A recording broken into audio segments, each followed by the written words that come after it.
How's it going, everyone, and welcome back to the Enclave. So, quick thing before we get into module 3, parts and functions of the shotgun theory. We're not gonna have a shotgun prop. I literally ended the last video, grabbed my phone, did a little googling.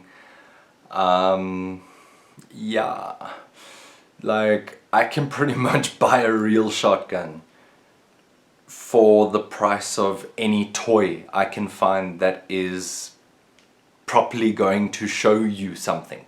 So if I actually want to teach you anything with a prop, yeah, I may as well buy a real shotgun, which obviously I'm gonna do, but it's gonna take months.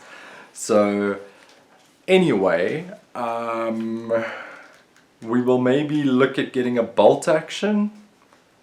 Mostly because I have a few sources for those where I can get bolt action airsoft guns that aren't $5 grand.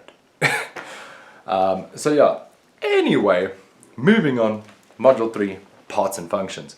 So as always, we are going to be greeted with these lovely diagrams. And this one here is pretty much what you're gonna need to know. The pump action shotgun. So, quite simply, we have a front sight, we have a muzzle.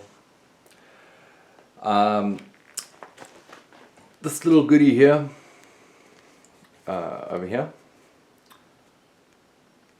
So that is the barrel retention screw or cap. When it comes to disassembly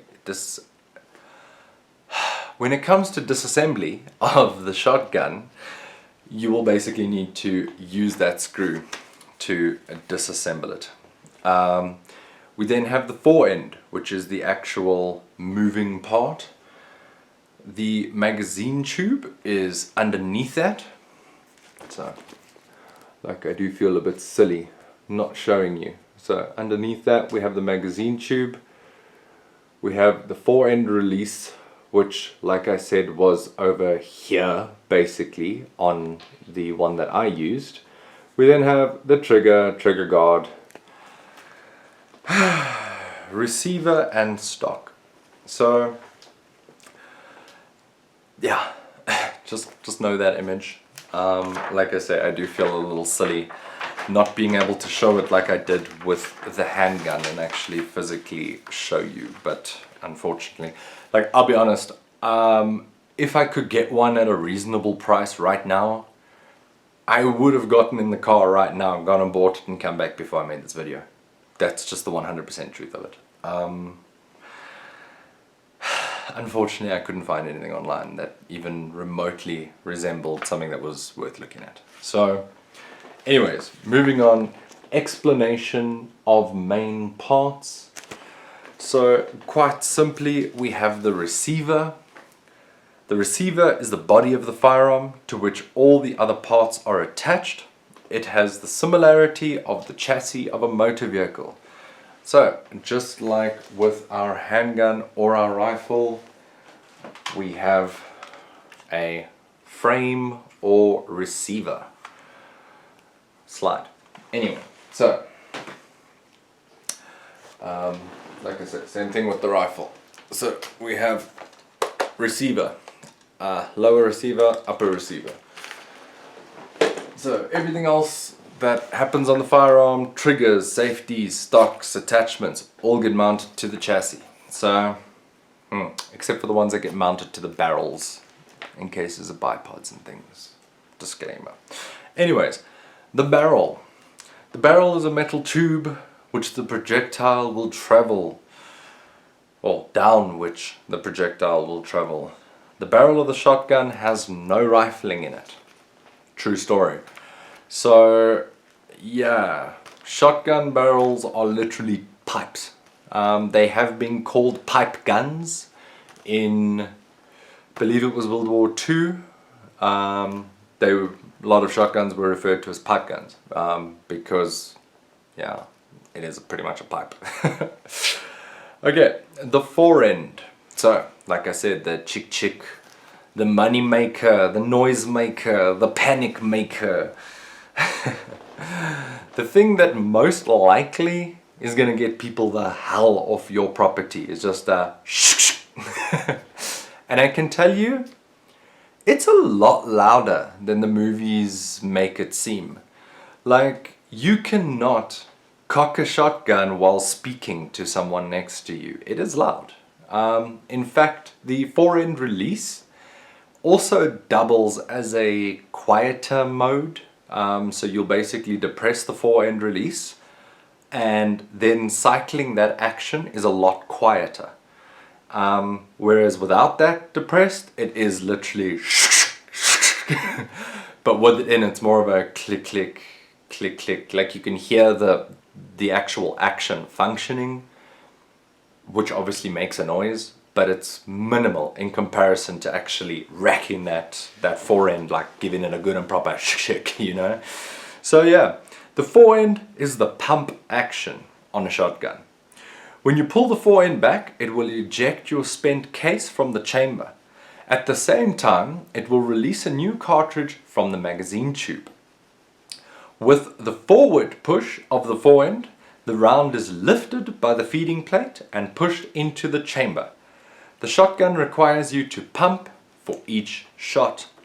So, that is obviously what makes it a single action weapon, is that you need to cycle the action for each depression or each firing of the trigger.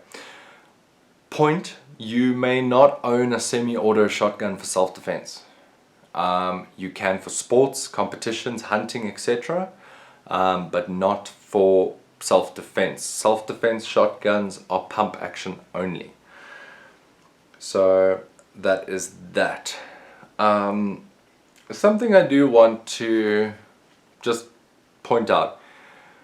When you practice, before you go for your shoot, they will hand you unloaded shotguns and you'll be able to practice with dummy rounds and things like that. Make sure that you know how to line up the shells as you push them in. So basically you have a little lip and you will basically have to push the shell in, and then you push the next one in, and you push the next one in. But make sure that you can feel that before you actually go and do your test. Otherwise you'll stand there and take 20 minutes trying to load shells into the shotgun. I'm not saying that happened to me. It happened to a friend.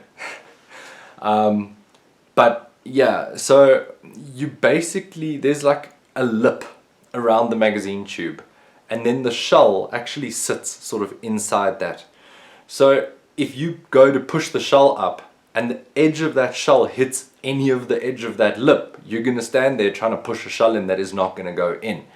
So you actually need to make sure that the tip of the last shell pushes in to the tip of the other shell. And I know that sounds self-explanatory, but trust, test scenario is stressful.